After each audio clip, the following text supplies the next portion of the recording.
So first is you have pending invoices, right? So one is so one thing that I see that works is you can have them do a deposit, right? So that could potentially be, so like let's say, like, so I think for our grad, so I'm in New York, so how much they charging us? I forgot how much they charging us, but let's just say it's like 250, right? So what you could do is you can have them charge you can charge 250, or you could charge like $50 ahead of time. What I recommend is that you probably take in cash.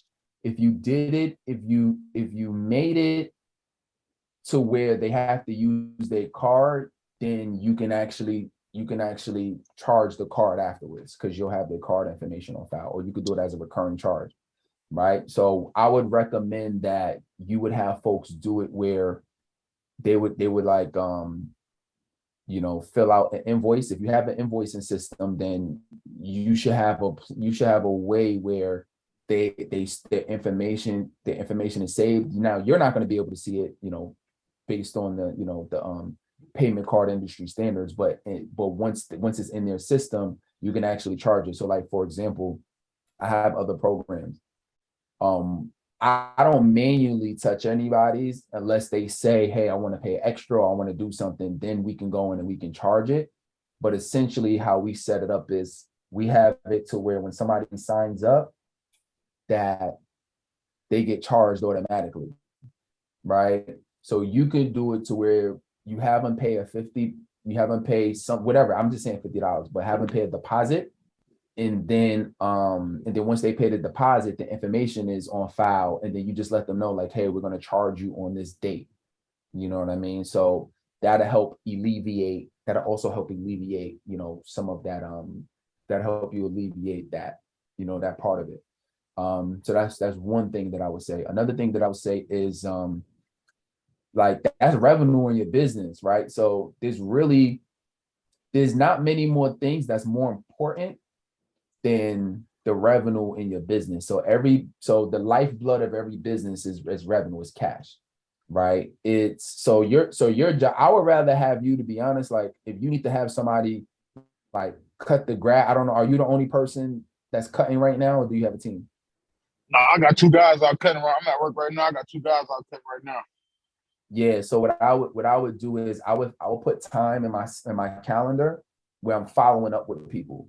You know what I mean? Like if you just so jam packed, you gotta have like 1 or 2 hours per week that you just sit to the side, and you're gonna follow up with people, you're gonna call, you're gonna reach out, because that's literally direct money. Like it's really easier to get somebody to pay who already owes you money than going out and finding new clients. Everybody write that down.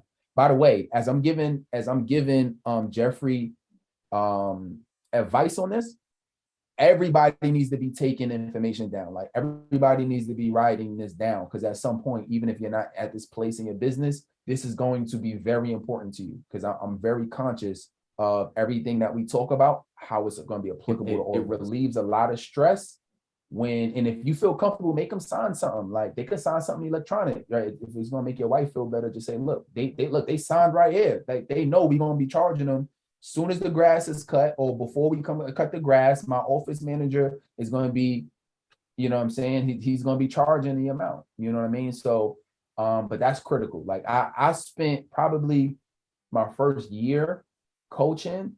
I spent my first year mainly charging people, and it was a mess. It was a mess. Right.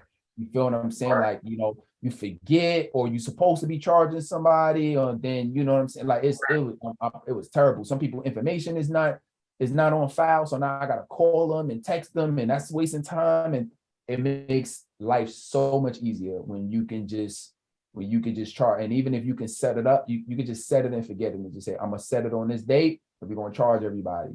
You know what I'm saying? And then I have an assistant to where the next day, everybody who has pending invoices will she'll say, hey, this person is past due such and such days. And then at that point, she'll send me a list. And then when I have time on my calendar, I'll just knock out everybody, and I'll contact everybody. And then we get folks who will pay like that. So that's what I recommend. What that will look like for you is specifically there's a certain criteria. You do great work, and I need people to do great work like me. there's a certain criteria that you have of what you believe great work actually looks like, right? Or great therapist actually looks like. So you need to come up with that criteria of what that looks like. Then once you have that, then you could come up with like questions or like scenario based, scenario based questions for folks. And then that'll give you a good idea, like, okay, this person is capable of actually doing it. And then also look at character. That's key. And a lot of people miss that. What are the characteristics that you need somebody to have? Do you need them to, be self-starters? Do you need them to, you want to treat, if for somebody to feel like they're getting great service, you probably need to be personable. So do you need them to be personable? And it's certain characteristics that you need them to have. Like for me, when I was hiring my virtual assistant before years ago, one of the things that I didn't realize that I really needed was somebody who has fast response time and somebody who has open communication. And for somebody that I had in my business, like, yo, boom, this client just came through. I need you to do this, give them access to boom, boom, boom, boom. I need them to do this and don't hear from them for hours, right? Like that kind of pissed me off. I'm like, yo, I need, you know what I'm saying? I'm like, I need somebody who is gonna be like, they have my values, they have my, like, they gonna be my right hand. Yeah. And so because I didn't evaluate that characteristic, I ran through a couple virtual assistants that I didn't really, it took me a little while to figure that out. And I should have been knew that. So that's what I would say, just in terms of what you need to do to kind of adopt or find the right people. In terms of where to go, I mean, you probably know better than me of where to go to find them. But just put it out, you know what I mean? And just like you got referrals for your business, I'm sure you can get some business. Sponsorships is a good way. Like doing events and then getting sponsorship. So coming up next year in March, we have what we call the PCS boot camp. That event is usually for like influencers, right? Mostly coaches.